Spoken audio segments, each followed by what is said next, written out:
Bonsoir à tous, merci d'être au rendez-vous pour une nouvelle édition sur Monaco Info. Parmi les faits marquants du jour, la crise actuelle n'épargne pas la Société des Bains de Mer. Le groupe vient d'annoncer un plan de restructuration globale. Comment va-t-il être appliqué? Qui est concerné? Jean-Luc Biamonti, président délégué de la SBM, nous dévoilera tous les détails. L'autre actualité, c'est l'interdiction progressive des animaux sauvages dans les spectacles de cirque en France. La présidente du jury du Festival international du cirque de Monte-Carlo, la princesse Stéphanie, réagira sur notre antenne. Mais avant cela, le département des Alpes-Maritimes est toujours placé en vigilance rouge, pluie, inondation. Un épisode particulièrement intense, accompagné de fortes rafales de vent, en cause la tempête Alex. Patrice Célario, bonsoir. Bonsoir. Quels dispositifs ont été mis en place pour assurer la sécurité des résidents monégasques? Alors ce sont des dispositifs multiples, bien évidemment, par rapport à l'alerte météo qui a été diffusée hier, essentiellement d'ailleurs sur les Alpes-Maritimes. La Principauté est un cas un petit peu particulier, puisque d'abord son territoire est très exigu, seulement 2 km², et nous sommes dans un environnement de collines qui nous rend un petit peu dans une situation particulière. Donc des dispositions ont été prises pour permettre depuis ce matin de suivre la situation météorologique, voir un petit peu comment les pluies pouvaient évoluer, et puis relayer les informations et la connaissance que nous avions, tant de la situation dans les Alpes-Maritimes que des mesures prises par la préfecture pour préserver la sécurité des populations sur le département. Est-ce que la situation que l'on voit évoluer depuis ce matin vous a fait prendre de nouvelles décisions par rapport à celles qui étaient prévues à la base? Oui, alors je vous ai dit, on a activé une cellule de veille dès ce matin pour suivre la situation. Et la suppression de la circulation ferroviaire en fin de matinée, de la circulation des autobus interurbains en début d'après-midi, nous a amené à communiquer auprès des résidents, au travers des réseaux sociaux et de communiquer, pour d'une part leur relayer l'information, mais également pour pouvoir les inciter, s'ils le souhaitaient, à rentrer dans le temps, de manière à pouvoir bénéficier des transports en commun qui étaient encore effectifs.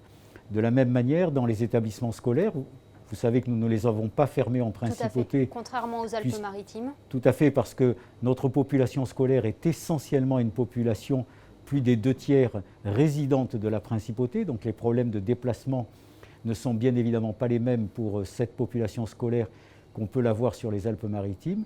Nous avons néanmoins invité les parents et les personnels qui demeurent sur les Alpes-Maritimes, s'ils le souhaitaient, de pouvoir partir de manière anticipée par rapport à cette perturbation sur les transports en commun dans les Alpes-Maritimes, puisque ceux-ci sont interrompus depuis le début de l'après-midi. On a pu constater au large ces fortes rafales de vent. Est-ce que ces intempéries ont déjà fait des dégâts depuis ce matin? Alors, aucun dégât humain n'a été, Dieu merci, relevé, donc pas de blessés, ni aucun problème de ce point de vue-là, aucun dégât matériel non plus. Hier, nous avions pris la décision de fermer l'accès au littoral, et ainsi que nous avions demandé aux établissements qui sont installés sur les digues de Fontvieille et la digue du Large de fermer. Et l'accès à ces zones littorales, bien évidemment plus exposées à la houle et au vent du large, ont été interdites au public. Ce qui fait que nous n'avons constaté aucun blessé et aucun dégât matériel sur ces zones. Fort heureusement. Merci beaucoup, Monsieur le Ministre, d'avoir été avec nous ce soir. Je vous en prie. Sale temps pour la Société des Bains de Mer. Le groupe a annoncé aujourd'hui un plan de restructuration globale. Rejoignons justement le président délégué de la SBM que nous avons rencontré en fin de journée. Bonsoir Jean-Luc Biamonti. Bonsoir. C'est une situation que la Société des Bains de Mer aurait voulu éviter, mais voilà, la crise sanitaire vous oblige à mettre en place un plan de restructuration. Voilà, vous n'avez pas pu l'éviter.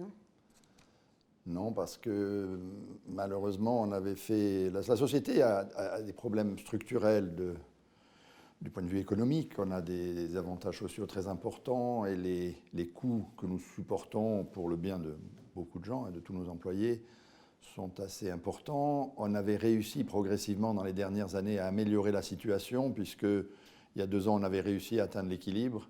L'année dernière, on a commencé à dégager des profits.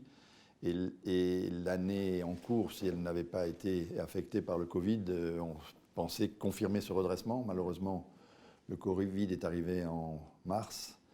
On a fermé en avril-mai. On a rouvert progressivement. Mais même la réouverture progressive ne suffit pas à arriver à des niveaux de rentabilité suffisantes. C'est même pas parler de rentabilité, c'est que les pertes sont importantes. Et donc, on est malheureusement contraint, effectivement, de s'attaquer à un plan de restructuration. C'est une décision qui a été difficile à prendre. Vous n'aviez pas d'autre choix? On a tout regardé. C'est une décision terrible, parce qu'on sait très bien qu'on va affecter un certain nombre de nos employés et de leurs familles. On va tout faire pour que ça se passe dans le meilleur cadre possible. Enfin, ce n'est pas des bonnes nouvelles, hein. Effectivement, d'un point de vue personnel, j'aurais aimé éviter ça. Vous avez rencontré le gouvernement princier et les syndicats pour leur présenter ce plan. Quelles ont été leurs réactions, leurs observations? Ce plan a été discuté avec le gouvernement princier, qui est notre actionnaire majoritaire. On l'a calé ensemble, ça a été discuté, on a beaucoup réfléchi, on a essayé de le rendre le meilleur possible, le moins difficile possible. Ensuite, on a informé le conseil d'administration hier. Hier soir, on a eu une commission plénière d'études au Conseil national. Une commission plénière d'études, c'est devant l'ensemble du Conseil national réuni. Donc le président est là, le gouvernement était présent, le management de la SBM également.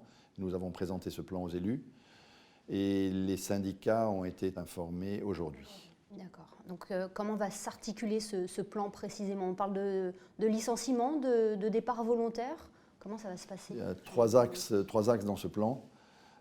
Premier axe, ce sont effectivement des départs volontaires à la retraite à partir de 57 ans, départs que l'on va essayer de... Des départs anticipés donc. Départs anticipés mais volontaires. Donc c'est les employés qui vont dire « moi ça m'intéresse de prendre ce plan », on va essayer d'aider ce plan pour le rendre le plus attractif possible. Donc premier aspect, les départs volontaires à la retraite. Deuxième aspect, malheureusement, il y aura des départs contraints. Et troisième aspect, nous souhaitons rediscuter un certain nombre, sinon de conventions, en tout cas d'articles de conventions qui ne sont plus applicables dans l'environnement actuel et que nous devons renégocier progressivement. Ces personnes seront accompagnées, celles qui souhaitent partir? Bien sûr, on sait que ce n'est pas facile en ce moment parce qu'on n'est pas les seuls et d'autres, tout le secteur, enfin en particulier, d'abord toute l'industrie en général, mais le secteur du tourisme en particulier est très affecté et beaucoup d'autres sociétés, Disney, United Airlines. Les grands groupes. Et ce n'est pas fini. Les grands groupes dans ce secteur font des plans beaucoup plus importants que le nôtre. J'entends des chiffres de 500 licenciements, 800 licenciements, 1000 licenciements. On n'est pas du tout dans cet ordre de grandeur. Il ne faut pas propager plus d'inquiétude que nécessaire. Est-ce que vous pensez également à fermer des établissements? Il n'en était pas question la semaine dernière lorsque nous avons réalisé votre entretien, mais maintenant? En l'état actuel, le plan que nous proposons et que nous allons discuter avec les syndicats fait l'hypothèse, qui n'est pas sur la table, mais fait l'hypothèse que le CTTR que le gouvernement a mis en place et qui pour le moment se termine fin octobre. Vous avez évoqué 9% lors de votre dernière interview. 9% du personnel de la SBM est actuellement en CTTR. Le 31 août, c'était 9%, mais c'est en train d'augmenter rapidement puisque le business décroît et donc le CTTR augmente. Il va avec la crise. Et donc le plan dont on parle fait l'hypothèse qu'on continue le CTTR. Dans cette hypothèse-là, je reviens à votre question sur la fermeture d'établissement, dans cette hypothèse-là, on ne ferme pas d'établissement en tant que tel. En ville, on dit qu'on va vendre l'Ermitage, qu'on va faire des appartements à l'Ermitage. C'est faux. L'Ermitage, pour le moment, reste ouvert. Et une fois de plus, tant que le CTTR est là, on n'a pas de fermeture particulière. En revanche, ce qu'on fait, c'est que le Sun Casino, qui devait fermer de toute façon en septembre 2023, on ne le réouvrira pas. Jean-Luc Biamonti, est-ce que vous pensez qu'à terme, ce plan de restructuration va assurer la pérennité de la SBM? Est-ce que la SBM va pouvoir retrouver toute sa splendeur? D'abord, c'est très important pour nous, c'est relié à votre question précédente. Une des raisons pour laquelle on ne ferme pas d'établissement, c'est qu'on ne veut pas projeter l'image d'un Monaco ville morte. Donc on va faire tout ce qui est possible pour laisser le plus de choses ouvertes possible. Alors peut-être qu'il y a des restaurants qui fermeront un jour de plus par semaine, mais on ne veut pas donner l'impression d'une ville morte. À la fois temporairement en continuant à attirer des clients, et plus tard en faisant voir à ces clients que même dans les périodes difficiles, on était là pour les accueillir. Donc avant même de parler de l'avenir, on va essayer de maintenir le prestige de la principauté et de la SBM pendant cette période. Et il y a des événements qui sont prévus, notamment on ouvre le vendredi prochain une terrasse fumeur au casino, terrasse fumeur pour les machines à sous, pour les gros joueurs machines à sous. C'est un projet qui devait voir le jour avant l'été. Malheureusement, avec le Covid et les retards dans les travaux, on n'ouvre qu'en octobre. Vous me direz, ouvrir une terrasse en octobre, ce n'est pas idéal, mais enfin maintenant elle est finie, on l'ouvre. Et c'est un événement. Le lendemain, le vendredi soir, on fait un dîner inversé sur la scène du Palais de la salle Garnier. Un dîner inversé, c'est que les clients sont sur la scène et on leur amène la nourriture sur la scène. Le 6 novembre, on a toujours prévu un dîner un peu exceptionnel au casino. C'est pour ça qu'on se bat. C'est pour retrouver de la flexibilité et pouvoir redémarrer quand ça va redémarrer et continuer à porter haut et fort le blason glamour de la principauté et de la SBM. Mais on a vraiment besoin de ça parce que sinon on ne s'en sort pas. Merci beaucoup Jean-Luc Biamonti d'avoir été avec nous aujourd'hui. Merci. Voilà pour ce point complet sur la situation à la Société des Bains de Mer. Dans le reste de l'actualité en principauté, la Sûreté publique a organisé aujourd'hui 2 réunions de travail dans ses locaux, Frédéric Hélion. Oui, dans le but de donner naissance à 2 nouveaux comités dans le cadre du plan Monaco Safe City. Ces séances étaient présidées par Patrice Cellario, conseiller de gouvernement, ministre de l'Intérieur, assisté de Richard Marangoni, le directeur de la Sûreté publique, en présence des responsables des 2 branches d'activité concernées, les sociétés de sécurité privée monégasques et les hôtels de la Principauté. À l'issue de ces réunions de travail, Patrice Cellario a entériné un partenariat en signant les déclarations mutuelles pour le comité Monaco Société Sécurité Privée, ainsi que le comité Monaco Hôtel Sécurité. Le salon Luxpack qui se tient traditionnellement au Grimaldi Forum est lui annulé. C'est chaque année l'un des plus gros rendez-vous du calendrier monégasque en termes de salon d'affaires. Le Luxpack est annulé au regard de l'évolution de la crise sanitaire. La société organisatrice du salon l'a annoncé hier. Les mesures sanitaires internationales se renforçant de jour en jour, il nous est impossible de garantir un salon à la hauteur du niveau d'exigence qu'offre Luxpack Monaco depuis 34 ans. Un coup dur pour le Grimaldi Forum. Son directeur Sylvie Biancheri affirme « Notre rôle est de rester dans une dynamique positive, de trouver d'autres sources de business ». Jean Castellini présidait hier matin une réunion de l'Observatoire du commerce. Une réunion consacrée à la présentation du futur centre commercial de Fontvieille. Il a également été question du complexe rénové du Larvoto et des principales mesures du fonds rouge et blanc mis en place dans le cadre de la relance économique. L'occasion aussi pour les membres de l'Observatoire du commerce d'échanger sur les grands projets structurants qui joueront un rôle essentiel dans l'attractivité de l'offre commerciale de la Principauté. Une information pratique pour finir avec la suppression des trains Tello sur la Côte d'Azur. La société Tello s'apprête en effet à cesser l'activité de ses trains de jour créés en 2014 et constitués de 3 allers-retours quotidiens entre Marseille, Nice et Milan via Monaco. Tello avait obtenu un accord historique avec la région PACA et la SNCF afin de pouvoir prendre en charge les voyageurs qui travaillent à Monaco et Vintimille dans le cadre de leur abonnement de travail. Cet accord très positif pour les usagers s'arrêtera donc prochainement, en même temps que l'activité des trains de jour. Merci Frédéric. C'est l'une des grandes thématiques sociétales actuelles. Les femmes sont-elles suffisamment et justement représentées dans le monde du travail? C'est la question que nous sommes allés vous poser. En plus, je suis assistante maternelle, donc je sais de quoi je parle puisque je garde des enfants dont les mamans trouvent ça très important d'aller travailler et de ne pas élever que des enfants. Il faudrait que la femme donc déjà ait plus de possibilités d'aller travailler, d'être peut-être l'égale de l'homme. Moi j'avais pris justement une voie plutôt masculine et j'ai été barrée dans ma carrière, mais je m'en suis sortie quand même et je trouve qu'au jour d'aujourd'hui, c'est beaucoup plus ouvert qu'avant. C'est pas égal à 100%, mais il y a quand même beaucoup de progrès. Je suis pour que les femmes prennent le pouvoir au niveau politique, parce que là c'est tellement catastrophique, ça ne pourrait être que mieux de toute façon. Et je dis pas du tout ça pour me faire bien voir, je le pense réellement. J'aimerais vraiment qu'il y ait beaucoup plus de pouvoir au niveau politique des femmes. Et ces différentes réactions nous permettent de vous présenter un nouveau rendez-vous sur Monaco Info. Chaque vendredi, vous allez pouvoir découvrir le portrait d'une femme travaillant au sein de la sûreté publique. Pour ce premier portrait, Sandrine Nègre a rencontré Karine Miquio. Elle est responsable de la section de police scientifique. Son service, la division de police judiciaire. Sa fonction, responsable de la section de police scientifique. Section à laquelle elle est affectée en octobre 2016, après avoir notamment effectué les stages à Écully, près de Lyon, où se trouve le service central de la police technique et scientifique. Depuis cette date, Karine Miquio poursuit plusieurs missions. Elles sont bien évidemment liées à l'actualité, donc ça part très souvent des constatations pour toutes celles d'infractions donc délictuelles, donc ça peut aller du simple cambriolage, ça peut aller également sur des suicides, ça peut être aussi des problèmes au niveau routier, un accident, donc c'est très, très varié jusqu'au braquage, voilà, où on a la tâche de relever tout ce qui est preuves et indices et on est en fait un support à l'enquête. Le travail de Karine Miquio la conduit donc de son bureau à ce laboratoire, un lieu essentiel.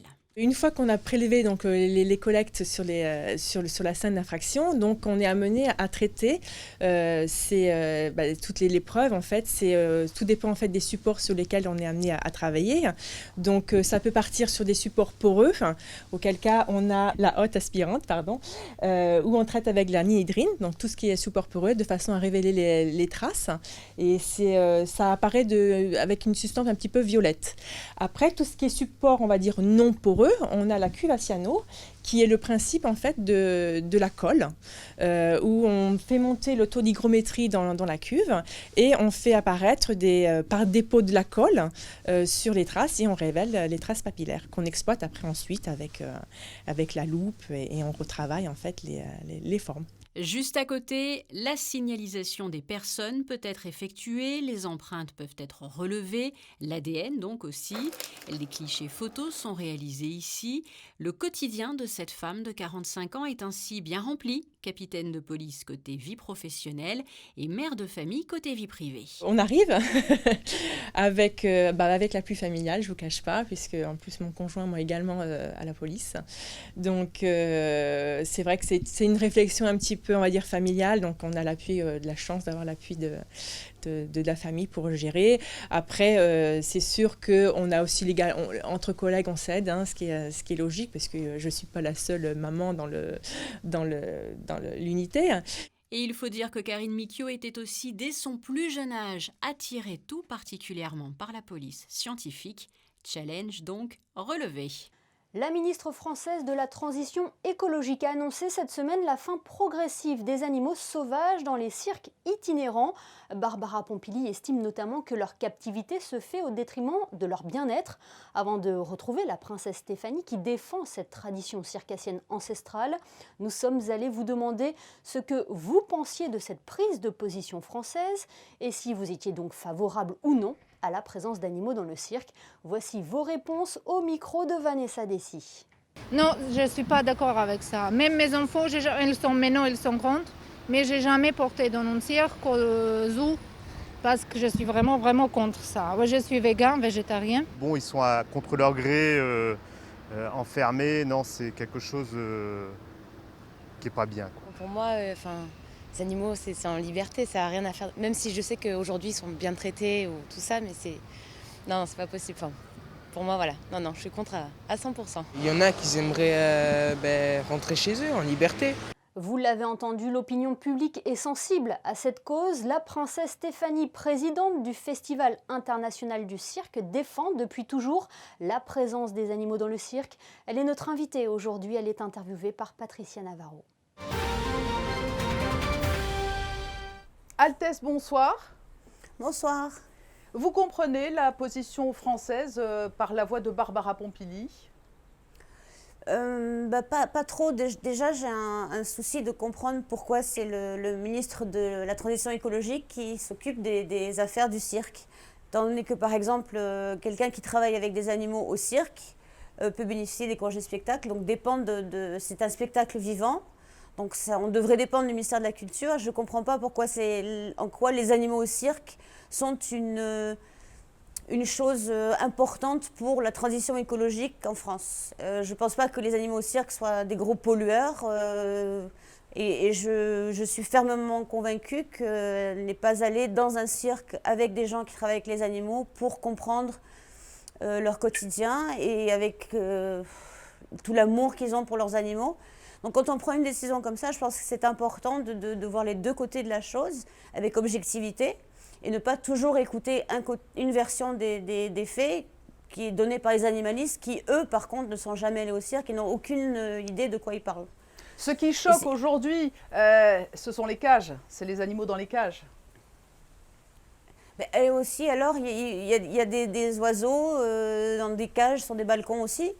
Dans les parcs, dans les zoos, les animaux sont en cage aussi. Il faut prendre les choses cas par cas. Et moi, je serai la première aussi avec la Fédération mondiale du cirque. On condamne les cirques qui n'ont pas des installations adaptées pour les animaux, qu'on peut considérer comme de la maltraitance. Mais des animaux qui n'ont connu que la captivité et que ces personnes-là, on ne peut pas. Et est-ce que ces gens-là proposent une solution pour l'après ?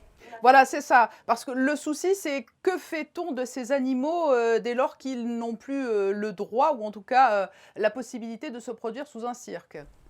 Oui, il n'y a pas de solution concrète. Oui, on va faire des sanctuaires, mais des sanctuaires avec des gens qui sont incompétents pour s'en occuper, puisque les animaux qui seront dans ces sanctuaires n'ont connu qu'une seule personne, ces familles qui, depuis 7-8 générations, sont avec leurs animaux, vivent avec leurs animaux. C'est comme si vous alliez dans un immeuble arracher son chien à une mamie qui l'a élevé et c'est son seul repère. C'est assommer toute une industrie, notre culture, nos traditions. Les cirques aujourd'hui, avec l'épidémie du Covid, ont déjà un genou à terre et c'est taper et c'est frapper quelqu'un qui est déjà à terre. Je crois qu'il vaut mieux s'occuper des humains et de ce qui se passe devant nous et d'aider les gens qui ont tout perdu pendant cette pandémie. Et pas de mettre encore plus sur la paille les gens de cirque. Vous avez toujours défendu la présence des animaux sous les chapiteaux en expliquant qu'ils sont, selon vous, des artistes à part entière.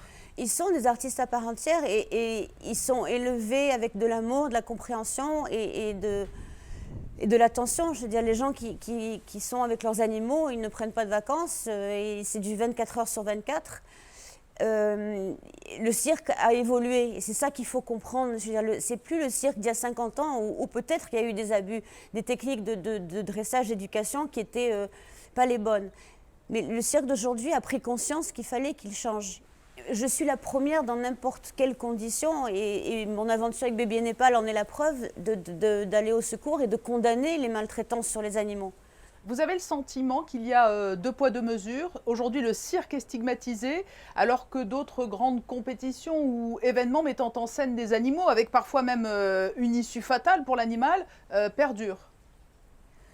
Ben oui, parce que je pense, vous ne l'avez pas cité, pour citer la corrida, la corrida est considérée comme de la culture. Et je ne comprends pas pourquoi le cirque traditionnel n'est pas considéré comme de la culture. On parle d'art du cirque.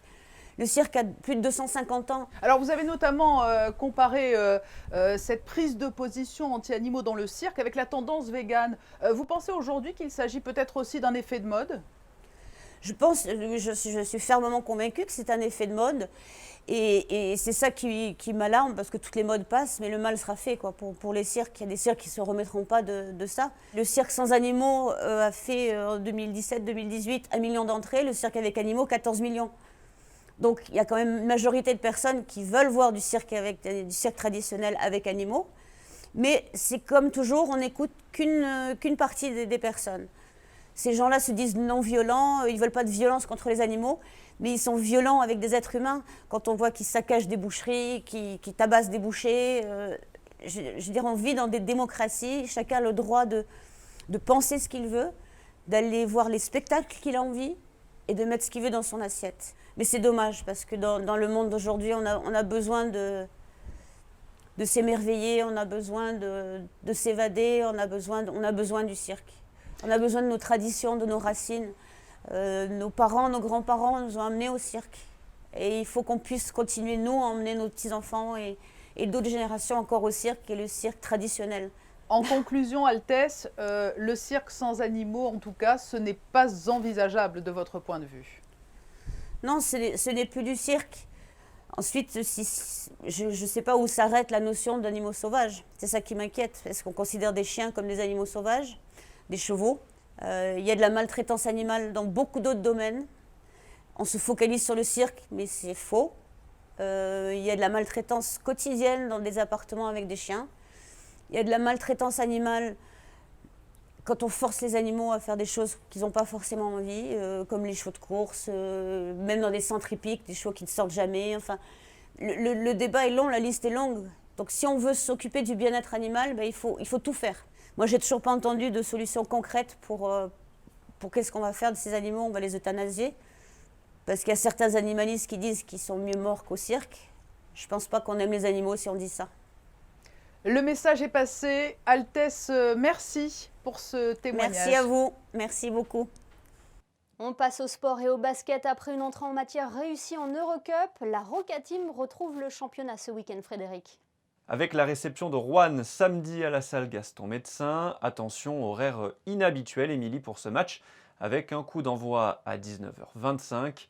Les joueurs de Zvezdan Mitrovic ont pu faire le plein de confiance après leur très belle victoire en Andorre mercredi. Ils espèrent désormais lancer leur saison en Jeep Elite avec un succès face à la chorale de Roanne qui reste sur une défaite 80-63 à Bourg-en-Bresse. C'est un gros match, il ne faut pas se sous-estimer en Jeep Elite. Toutes les équipes elles sont capables de battre tout le monde à n'importe quel moment de l'année. Donc nous qui sommes dans les deux tableaux, il faut être concentrés le mercredi et le week-end. Donc demain, Roanne, c'est une grosse équipe. On les prend avec beaucoup de respect et on va jouer notre meilleur match, on espère en tout cas. On veut gagner déjà. Premièrement, on veut gagner. C'est un deuxième match à domicile qu'on a la chance de jouer. On n'a pas encore gagné de match en Jeep Elite cette année, donc on veut bien commencer. On veut essayer de faire un match correct, respectueux, respecter l'adversaire et jouer avec nos forces et surtout mettre de l'intensité dès le début. Et je vous rappelle qu'une jauge de 1000 spectateurs a été fixée pour cette rencontre à la salle Gaston Médecin. À Modard, le NMNM est à la recherche de la plus grande femme de Monaco. Dans le cadre de l'exposition La Sirène de 165 mètres et autres histoires, qui sera présentée à la Villa Paloma à partir du 21 novembre, le nouveau musée national de Monaco et l'artiste Shimabuku recherchent en effet la femme la plus grande de Monaco afin de réaliser une empreinte sur papier photosensible. Alors si vous mesurez plus d'1,85 m et que vous souhaitez participer à ce projet artistique, vous pouvez envoyer un mail à l'adresse contact@nmnm.mc en indiquant votre taille. Vous avez jusqu'au 15 octobre pour le faire.